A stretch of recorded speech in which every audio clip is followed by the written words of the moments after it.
অটিজমের লক্ষণগুলো কি কি?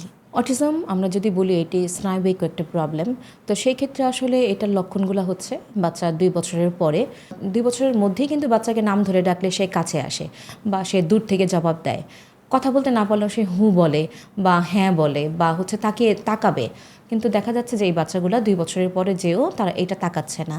এবং সবসময় যেটা দেখা যায় যে অন্য বাচ্চাদের সাথে বাচ্চারা খেলতে পছন্দ করে, কাউকে কপি করতে পছন্দ করে। আমাদের এই বেবিগুলোর মধ্যে সেই কপি টেন্ডেন্সিটা থাকে না।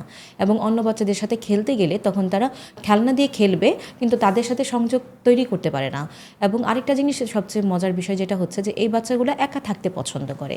যখন একা থাকতে পছন্দ করে অনেক বাবা মা মনে করে যে আসলে বাচ্চাগুলো মনে হয় একটু ইন্ট্রোভার্ট, তারা হয়তো একা একা খেলতে পছন্দ করছে। আসলে এগুলোই হচ্ছে অটিজমের লক্ষণ। এবং অটিজমের আরেকটা লক্ষণ হচ্ছে যে বাচ্চা হয়তো কোনো কিছু সেন্সরি বা কোনো কিছুর ব্যাপারে একটু একটু অন্যরকম থাকবে। অন্যরকম বলতে হচ্ছে হয়তো বেশি সেন্সিটিভিটি থাকতে পারে, যে কোনো ভিড়ের জায়গায় গেলে সে হয়তো পছন্দ করবে না, কান্নাকাটি করতে পারে। আবার অনেক সময় দেখা গেল খুব উজ্জ্বলতম লাইট দেখলেও সে ধরতে গেল, সে বিপদটা বুঝতে পারবে না।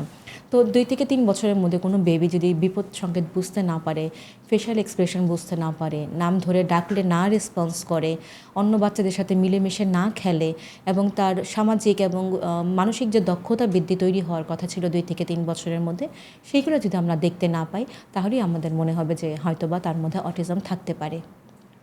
অটিজম সম্পর্কে জানতে আমাদের অটিজম স্কুলের পেজটি ফলো করুন।